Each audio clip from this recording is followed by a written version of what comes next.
Bonjour et bienvenue dans cette formation gratuite. Je suis Adam, formateur chez Snapdog Academy, mais aussi le cofondateur de l'organisme de formation. Alors aujourd'hui, je suis particulièrement ravi de t'accueillir dans cette formation gratuite, ou plutôt ce guide, comme nous l'avons appelé, le guide de l'entrepreneur animalier. Sans plus attendre, démarrons ensemble cette formation. Alors, si tu consultes ce document, comme il est écrit, c'est que tu es un petit chanceux. Donc l'idée, bien évidemment, c'est d'en retirer le meilleur et de l'appliquer pour mener à bien ton projet professionnel. Et si tu appliques bien chaque étape, normalement, tu devrais rejoindre le chemin de la réussite.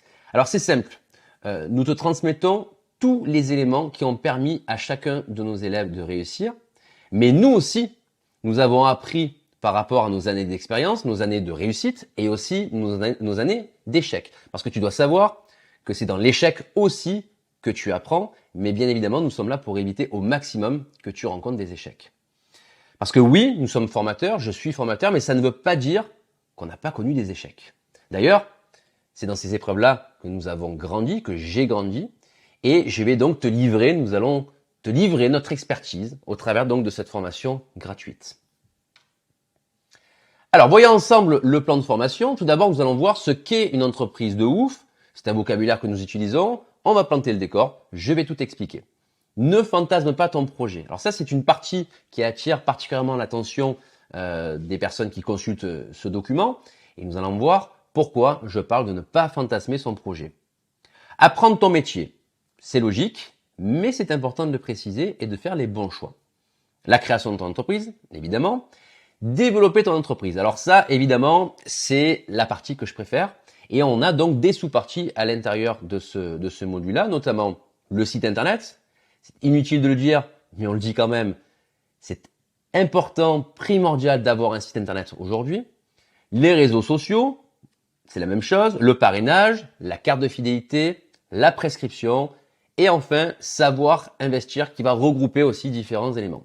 Et enfin, la conclusion. Alors, pour démarrer, c'est quoi une entreprise de ouf?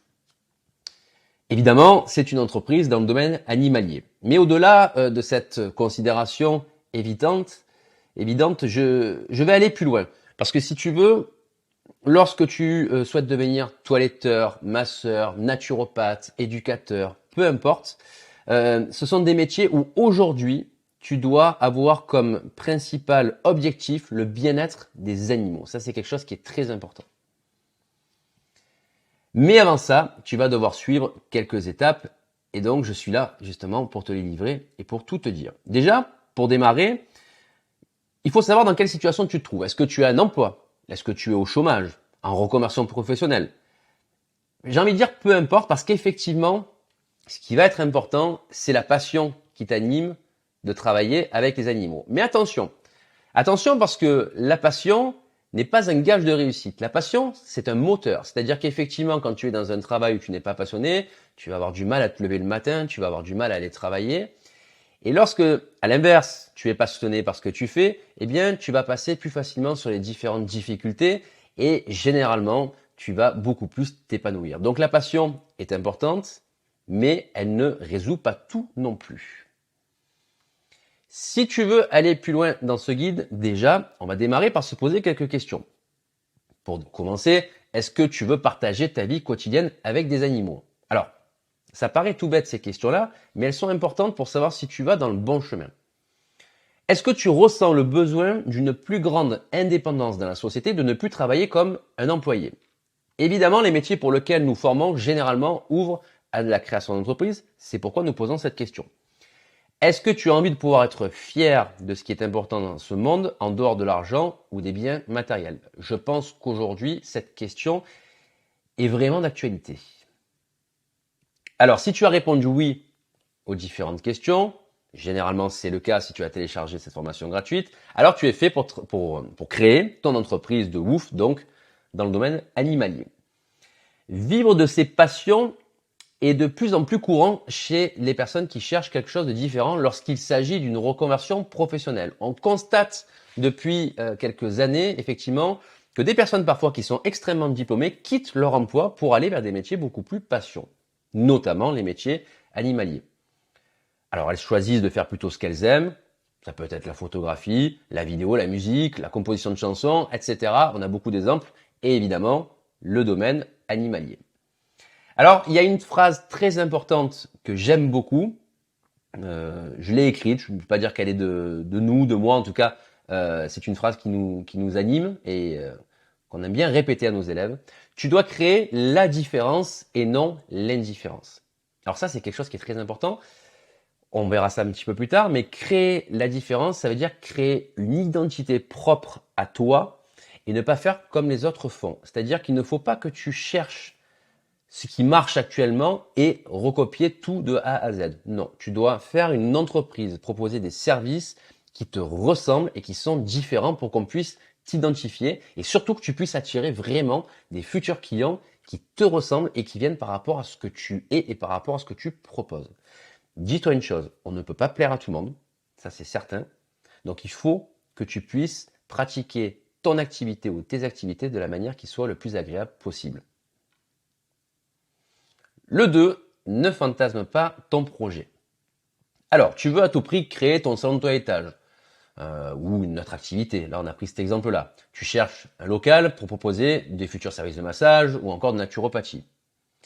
Eh bien oui, tu traites le sujet dans le mauvais sens. Ne remets pas en doute le métier que tu as envie d'exercer. Va au bout et persévère. Effectivement, tu veux faire du toilettage, fais du toilettage, du massage. Va vers le massage, etc.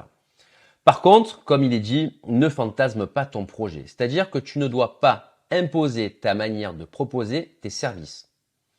Es-tu sûr que tes futurs clients sont intéressés par un salon de toilettage ou un local pour tes prestations? Ne préfèrent-ils pas un service à domicile ou encore en camion aménagé?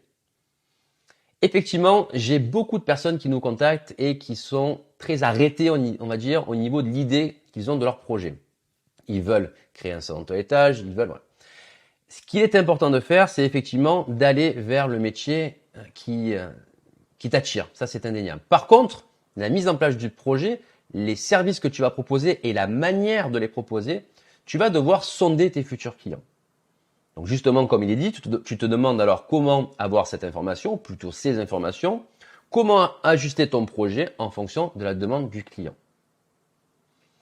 Alors, évidemment, il y a les classiques business plan et études de marché pour lesquels un formateur qualifié, comme nous en avons au sein de l'organisme, un avocat ou un expert comptable peuvent t'accompagner. Ces documents sont indispensables notamment pour une demande de financement. Reflètent-ils la réalité du terrain? Pas forcément. Alors, je vais aller plus loin. Effectivement, ces documents, tu risques d'en avoir besoin si tu vas demander des financements. Donc, il faut que tu te diriges vers un expert comptable, un avocat. Et nous sommes derrière en appui pendant nos formations pour te donner les chiffres précis. Est-ce qu'ils reflètent la réalité du terrain? Non. Je vais même aller dans un extrême. C'est qu'en mon sens, les business plans et les études de marché ne servent à rien à part se trouver des excuses pour ne pas se lancer. On peut mettre n'importe quoi à l'intérieur en termes de chiffres, tout fonctionne. On peut trouver des raisons que ça fonctionne en mettant de beaux chiffres et on peut trouver toutes les raisons du monde que ça ne fonctionne pas en mettant des chiffres beaucoup trop bas.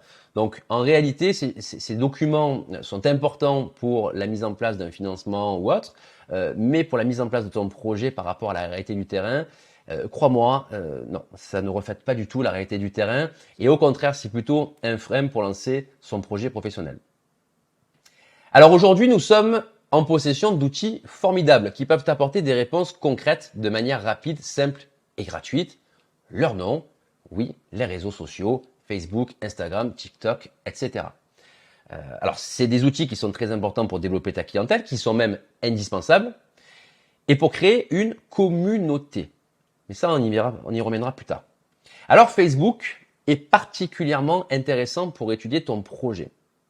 Effectivement, sur Facebook, tu vas trouver pas mal de groupes privés qui vont regrouper des personnes qui habitent autour de chez toi et pour lesquels tu vas pouvoir t'inscrire gratuitement. Et bien à ce moment-là, tu vas pouvoir créer des sondages, notamment via l'outil Google Forms, qui est un outil totalement gratuit et très simple d'utilisation et qui va te permettre de poser toutes les questions que tu souhaites à ta future cible, à tes futurs clients. Donc tu es sûrement inscrit dans un groupe du type j'habite Nantes, Paris, les bonnes affaires de Lille, etc. Et donc tu vas pouvoir créer des sondages de type je souhaite m'implanter dans telle ville afin de proposer du toilettage ou une autre activité? Préfères-tu un service à domicile ou bien en salon? Et là, comme il est écrit, le tour est joué. Parce qu'effectivement, les personnes vont te donner leur retour, vont te donner ce qu'ils ont besoin. Donc si la réponse est pour du toilettage à domicile et que ton projet de base était de créer un salon, eh bien oui, tu as économisé quelques milliers d'euros en écoutant le besoin de tes clients.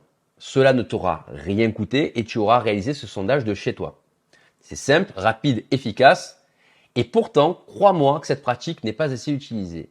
À l'époque, les entrepreneurs n'avaient pas ce type d'outils accessibles et encore moins gratuitement. Donc, ils se lançaient et beaucoup ne réussissaient pas parce que du coup, ils n'avaient pas sondé leurs futurs clients. Aujourd'hui, on a les outils qui nous garantissent de viser juste dès le départ. Donc, j'ai envie de te dire, autant ne pas s'en priver. C'est la même chose. Est-ce que tu hésites à proposer des cosmétiques bio parce que ça représente un investissement? Moi, j'ai beaucoup de personnes qui me disent, voilà, je souhaite lancer une activité de toilettage et je veux proposer des cosmétiques bio. D'accord. Sauf que l'investissement est important et peut-être que la clientèle ne sera pas au rendez-vous. Donc, crée simplement un sondage dans lequel tu demandes s'il y a un intérêt certain pour ce type de produit.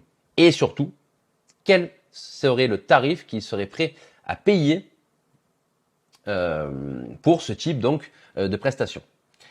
Ces outils, ils te permettront d'ajuster ton projet au plus près des besoins de tes futurs clients et donc d'éviter au maximum les échecs. Apprendre ton métier. Alors, on va revenir à certaines bases. L'apprentissage du métier que tu souhaites exercer, effectivement, il est indispensable. Mais oui, il va falloir que tu choisisses la bonne formation. Et la bonne formation, eh bien, c'est celle qui te correspond et qui va répondre à tes attentes au niveau de la transmission de connaissances et d'accompagnement. Cette dernière partie est d'ailleurs trop souvent négligée et pourtant ô combien importante. J'ai beaucoup de personnes aussi qui me contactent en me demandant directement le prix de la formation et qui, on va dire, choisissent la formation par rapport au tarif.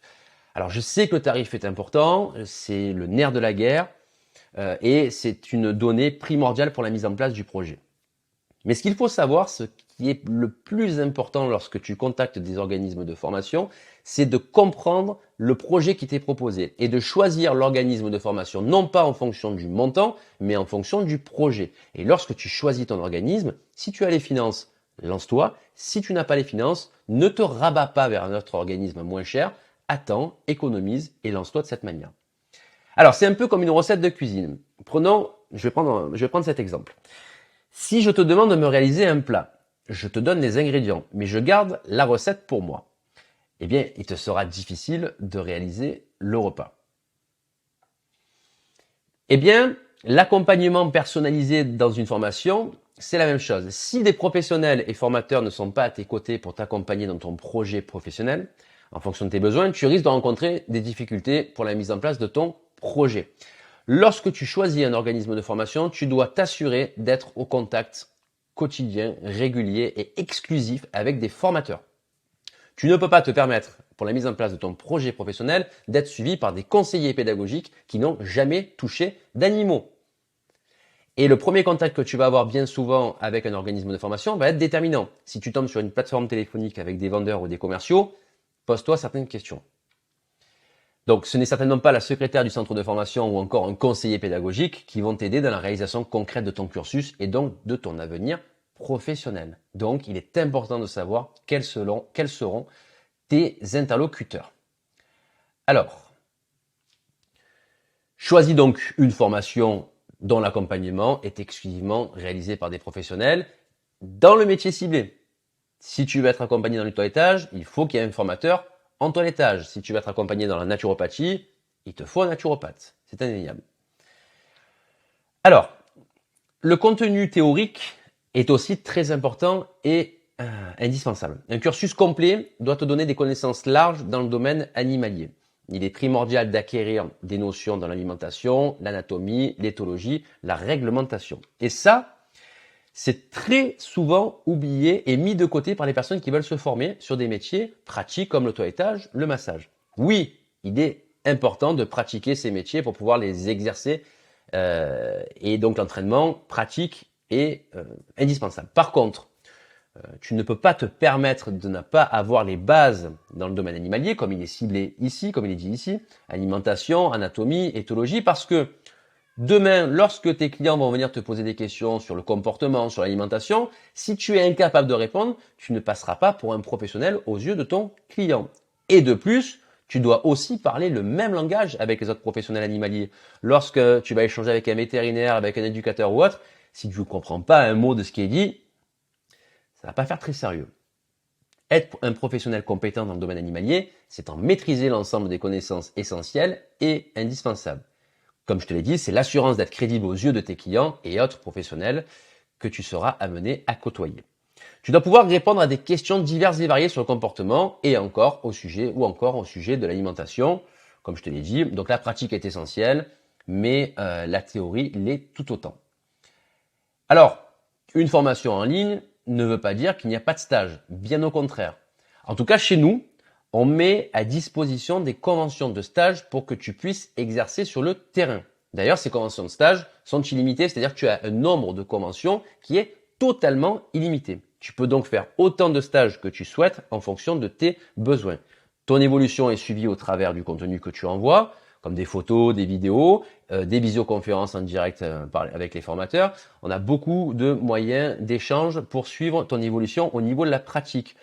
Mais une formation en ligne ne veut pas dire pas de pratique. Au contraire, en tout cas chez nous, on ne valide pas une formation si on n'a pas un suivi au niveau de la pratique et si on ne valide pas les résultats obtenus. Pas le temps réalisé, les résultats obtenus. Et ce que je peux te dire, c'est que contrairement aux idées reçues, nos élèves font bien souvent beaucoup plus de stages au travers de ce type de formation que ce qu'ils ne peuvent faire avec des formations plus, on va dire en présentiel, puisque le temps est limité. À la fin de la formation, tout est terminé, merci, au revoir, ce qui n'est pas le cas avec nos formations qui ont un accès totalement illimité. La création de ton entreprise. Alors, à un moment donné, il va bien falloir créer ton entreprise d'un point de vue administratif, la coquille. Ne fais pas l'erreur de ne jurer que par la micro-entreprise ou auto-entreprise. Alors, ce choix peut être judicieux dans de nombreux cas. En effet, la micro-entreprise présente certains avantages. Facilité, rapidité de création, coût réduit, comptabilité simplifiée. Mais ce choix peut être aussi rapidement très restrictif. Je compare souvent les entrepreneurs à des poissons rouges. Alors, je t'explique pourquoi. Tu sais sûrement qu'un poisson rouge va grandir en fonction de la taille du bocal. Plus le bocal est grand, plus le poisson rouge va s'épanouir. Eh bien, il en est de même avec la structure juridique de ton entreprise. Une micro-entreprise, c'est fait pour rester petit. Donc, tu resteras petit, entre guillemets, bien évidemment. Une société, c'est fait pour pouvoir s'épanouir. Donc, inconsciemment, lorsque nous avons des personnes qui passent de la micro-entreprise ou auto-entreprise au statut société, il y a une barrière mentale qui se casse et à ce moment-là, les personnes développent plus grandement leur société. En plus, la micro-entreprise ou auto-entreprise est beaucoup plus restrictive si tu as des projets de développement d'un point de vue professionnel et personnel. Donc, si cette activité est ton activité principale et que tu souhaites la développer, que tu souhaites plus tard acheter une maison à titre personnel ou autre, réfléchis bien à peut-être dès le départ faire une société type SAS, SARL ou autre. Donc il conviendra que tu te poses des bonnes questions. Comme je te l'ai dit, est-ce que tu as pour projet de développer ton activité et de solliciter dans les années à venir des financements? Sache qu'une auto-entreprise, il n'y a pas de bilan et c'est très restrictif pour les banques. Envisages-tu prochainement un achat immobilier? Est-il judicieux de déduire les charges de ton entreprise, loyer, véhicule, autres, parce que sache qu'en auto-entreprise, tu ne déduis rien. Donc si la réponse est oui à au moins l'une de ces questions, eh bien à ce moment-là, il est peut-être plus intéressant pour toi d'aller vers une SAS, une SARL ou autre. Après, l'auto-entreprise est intéressante aussi pour certains profils. Elle n'est pas exclue. Et donc, un expert comptable ou un avocat pourra te renseigner au mieux par rapport à ce choix. Par expérience, la micro-entreprise risque de te freiner dans ton développement, comme je te l'ai dit, que ce soit professionnel ou d'un point de vue patrimonial. Alors oui, la création d'une entreprise sera plus coûteuse à la base si tu fais une société, mais à l'arrivée, tu t'y retrouveras. À chaque objectif, il existe une solution adéquate. Si tu me poses la question quelle est la meilleure solution, elle n'existe pas. Sinon, tout le monde la choisirait et il n'y aurait qu'un seul choix. Ne cherche donc pas des conseils sur les forums ou sur Internet. Effectivement, tu risques d'être mal dirigé et fortement déçu. Renseigne-toi auprès de professionnels spécialisés. Alors, cette étape va également passer par la création de ton image au travers du logo et du nom de ta société. Comme je te disais tout à l'heure, il faut créer la différence. Ça démarre par là. Il est important de ne pas négliger ce point. Dans toute relation commerciale ou professionnelle, la règle des 4 x 20 s'applique. Elle se décompose de cette manière. Donc, tu as les 20 premières secondes, les 20 premiers gestes, les 20 premiers mots et les 20 premiers centimètres. En clair, les 20 premières secondes sont primordiales. Elles correspondent au premier contact visuel que va avoir un client avec ta société. Le nom et le logo. Le nom et le logo sont très importants puisque ça va être le premier contact visuel que les personnes vont avoir. Le nom et le logo doivent refléter ton entreprise, l'identité de ton entreprise et ce qu'elle doit transpirer. Donc, pour le nom, tu dois vraiment le réfléchir mûrement. Et en ce qui concerne le logo, je te conseille de passer par un infographiste, designer ou autre pour le réaliser. Ça va te coûter 300, 400, 500 euros peut-être, mais tu l'auras pendant de très longues années. Tu seras fier de l'afficher, il sera bien réalisé, tu pourras l'utiliser sur tous les supports. Et surtout, ça sera un petit peu comme ton bébé, ça sera l'image de ton entreprise, tu en seras vraiment le porteur. Et donc, j'insiste sur l'importance du nom et du logo. Les couleurs aussi sont très importantes puisque les couleurs ont un impact direct sur le ressenti des personnes qui vont voir ton logo ou ta charte graphique sur ton site, par exemple, plus largement. Donc, tu devras identifier clairement l'image que tu veux dégager, la raison d'être de ton entreprise. Évidemment, un nom logo doit être unique, reconnaissable et refléter ta manière de travailler, mais aussi surtout ton approche du bien-être animal, lié au bien-être animal. Un logo et un nom doivent être uniques, ça veut dire aussi que tu dois vérifier que la marque n'est pas enregistrée. Bien évidemment, nous t'accompagnons pour ça et ce renseignement, tu l'obtiens gratuitement sur Internet. En 5e module, développer ton entreprise. Alors, une entreprise, c'est une structure qui doit vivre. Pour vivre, tu vas devoir être actif et créatif. La créer, c'est à la portée de tous. Créer une entreprise, une auto-entreprise, une SARL, tout ce que tu veux, c'est vraiment à la portée de tous, surtout depuis qu'il existe justement la micro-entreprise. Mais le plus dur, c'est de développer, de pérenniser sa société et sa clientèle. Il existe des techniques dites de marketing à mettre en place pour asseoir ta notoriété, communiquer sur tes activités et attirer ainsi de nouveaux clients. Évidemment, tu as beau être le meilleur professionnel, tu auras beau être le meilleur professionnel au monde, le meilleur toiletteur, le meilleur masseur, le meilleur naturopathe, tout ce que tu veux, le meilleur professionnel dans ton secteur au monde. Si tu ne sais pas, si tu n'arrives pas à attirer des clients vers toi, eh bien tu ne pourras jamais le prouver. Et il est important quand même de développer son activité parce que il faut payer son loyer à la fin du mois. Donc cette partie-là est très importante. Alors, justement, quelles sont ces techniques dites de marketing ? Le site internet. Il est indispensable d'avoir son site internet. Je lis encore aujourd'hui sur des forums des professionnels qui disent que le site internet ne sert à rien et qu'il suffit d'utiliser le bouche à oreille. Non. Lorsque je leur pose la question comment faites-vous pour chercher un coiffeur, un restaurant ou autre, ils me répondent toutes et tous la même chose. Je vais sur Google et je tape ma demande et je regarde ce qui sort. Eh bien, pour un professionnel animalier, c'est la même chose. Si tu n'es pas visible sur Google, les personnes ne te trouveront pas. Donc, le site internet est indispensable. Il est la vitrine de ton activité et il doit refléter l'image de ta société, tout comme ton logo et le nom de ton entreprise. Alors, il existe des solutions gratuites pour démarrer ou des solutions vraiment peu coûteuses, mais rapidement, tu pourras te tourner vers des offres payantes avec un accompagnement, un SAV et un vrai service de référencement. Parce qu'effectivement, avoir un site internet, c'est bien. Ça va permettre de communiquer, d'être une vitrine, mais le référencement est encore plus important. Il vaut mieux avoir un site qui ne soit pas forcément joli et bien fait, mais très bien référencé, plutôt que l'inverse. Parce que rappelle-toi, l'idée c'est que les personnes te trouvent. Et pour te trouver, il faut que ton site soit bien référencé. Alors le référencement, qu'est-ce que c'est ? C'est ce qui va permettre à un prospect, donc ton futur client, de te trouver plus ou moins rapidement dans un moteur de recherche de type Google. Mieux tu es référencé, plus tu auras de contacts et donc plus tu auras de rendez-vous.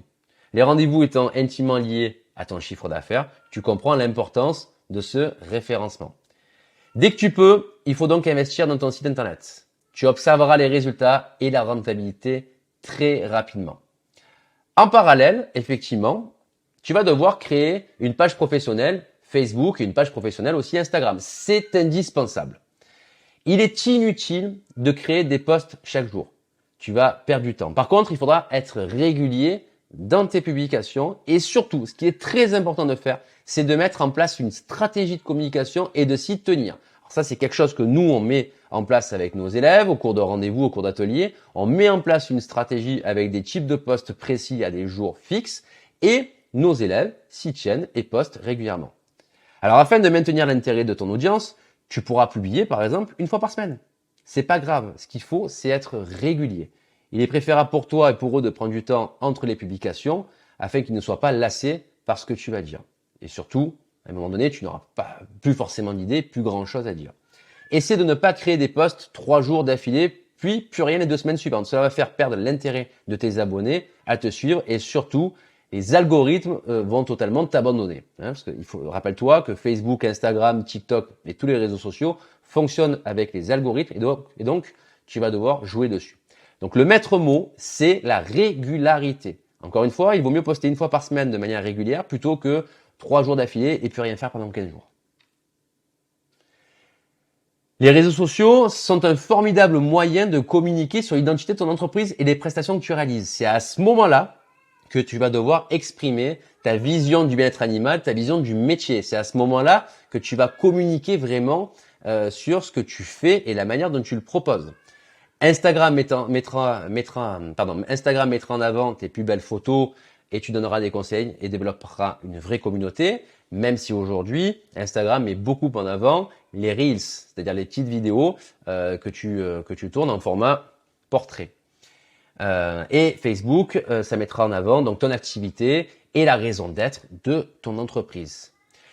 Tu vas pouvoir également sur Facebook partager d'autres posts de comptes Facebook que tu suis, pourquoi pas spécialisés justement dans le domaine animalier. En réalité, les réseaux sociaux, c'est quelque part effectivement le bouche à oreille du 21e siècle, sauf que la portée, elle est immédiate et surtout, elle est exponentielle.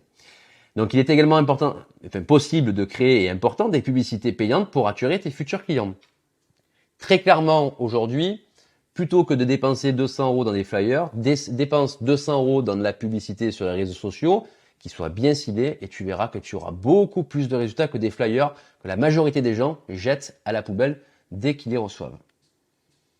Le parrainage. Alors le parrainage, effectivement, c'est vieux comme le monde. Ça reste un moyen sûr, efficace et gratuit pour développer ta clientèle. Le fonctionnement est très simple. Un client fidèle te recommande auprès de ses proches.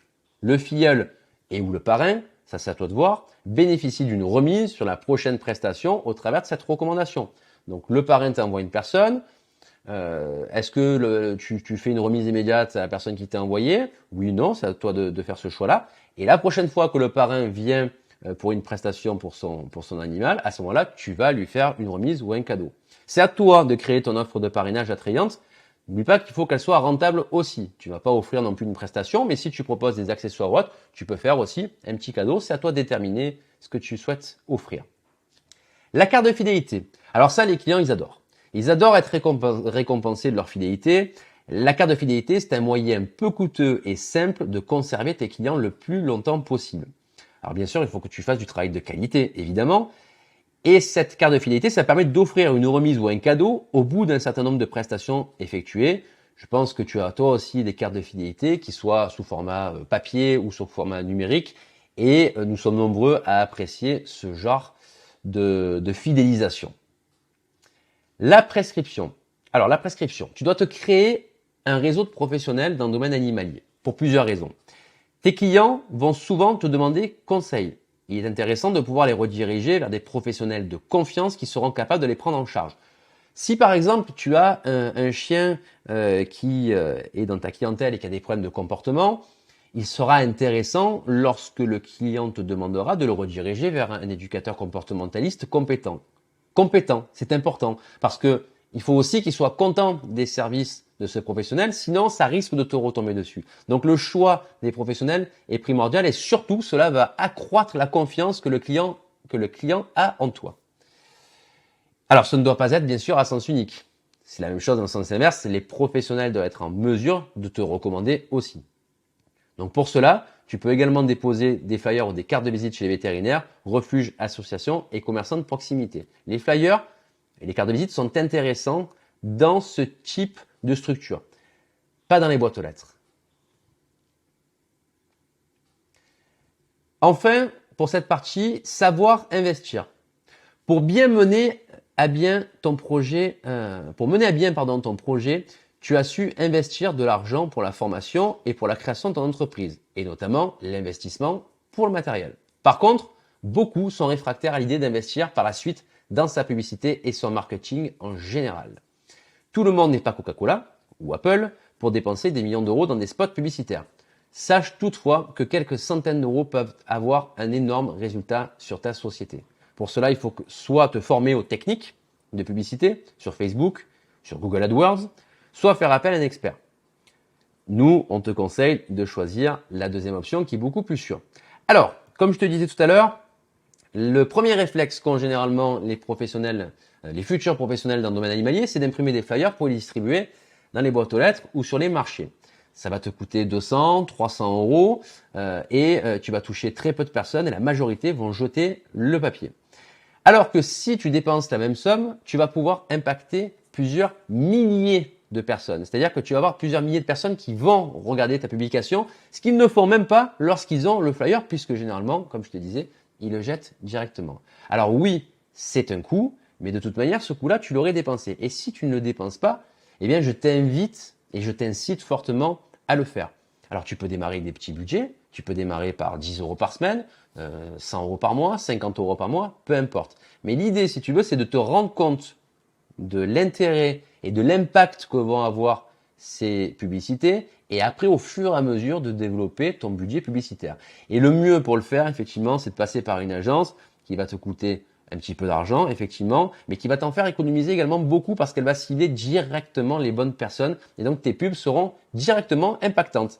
Tu ne passeras pas par la case où tu vas dépenser de l'argent sans avoir de résultat. Normalement, avec une agence efficace, tu auras des résultats immédiatement. Toutes les personnes que nous avons accompagnées dans cette démarche en sont pleinement ravies. Oui, parce que toutes les personnes qui nous ont écoutés ont eu des résultats.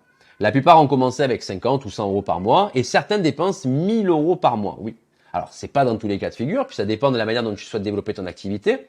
En tout cas, on a des personnes qui dépensent plus de 1000 euros par mois. L'idée, c'est d'augmenter ton budget au fur et à mesure, comme je te l'ai dit, en réinvestissant les gains acquis grâce aux publicités précédentes. Donc, tu investis 50 euros, puis le mois d'après 100 euros, ainsi de suite. Et tu verras que très rapidement, cet investissement était tout simplement indispensable. Tu ne reviendras pas en arrière.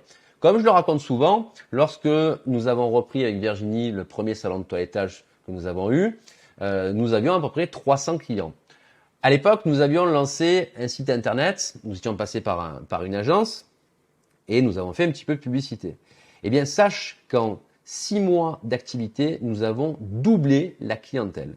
Une clientèle qui existait depuis de très nombreuses années, nous l'avons doublée en 6 mois, alors certes par notre travail, mais surtout par la communication. Pourquoi? Parce que tout ce que je t'explique, très peu le font dans le domaine animalier. Il y a un très gros retard dans ce secteur d'activité, donc les personnes qui le font et qui le font bien se font remarquer très vite sur Internet et donc attirent un maximum de personnes.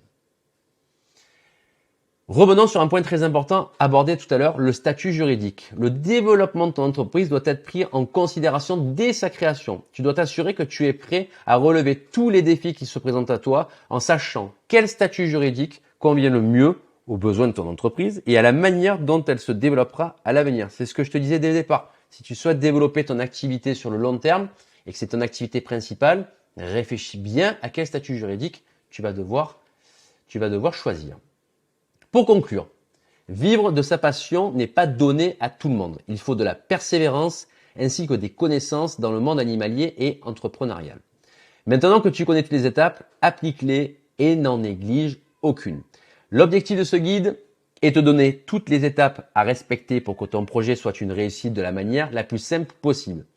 Il est important que tu comprennes aussi l'importance de l'accompagnement personnalisé car chaque projet est différent. Si tu dois retenir 2 points dans cette formation gratuite, ce sont les suivants. Premièrement, tu dois mettre en place une stratégie de communication efficace, simple mais efficace.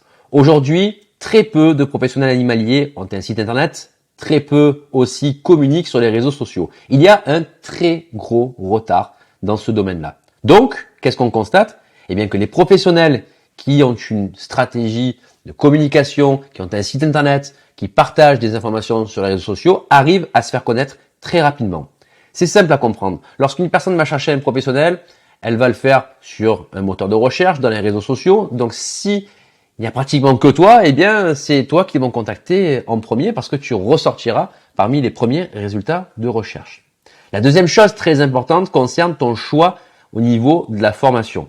En effet, la formation c'est important, mais l'accompagnement l'est tout autant. Et tu dois être accompagné par des formateurs, par des professionnels et non par des conseillers pédagogiques. Les formateurs ont un vécu, ont une expérience. Ils ont vécu des réussites, ils ont vécu des échecs qui vont te permettre à toi d'éviter au maximum justement de connaître ces échecs-là, et les formateurs seront à tes côtés pour t'amener vers le chemin de la réussite. C'est donc un choix qui est primordial. J'espère que tu as pris plaisir à suivre cette formation gratuite. En tout cas, moi j'ai eu vraiment un grand plaisir de te la présenter. Si tu souhaites plus d'informations, n'hésite pas à consulter notre site internet www.snopdogacademy.fr. Tu peux nous contacter par mail et tu peux prendre aussi rendez-vous directement via le planning en ligne. Tu auras peut-être l'occasion d'échanger avec moi. J'aurai le plaisir de répondre à tes différentes questions. D'ici là, je te dis à très vite.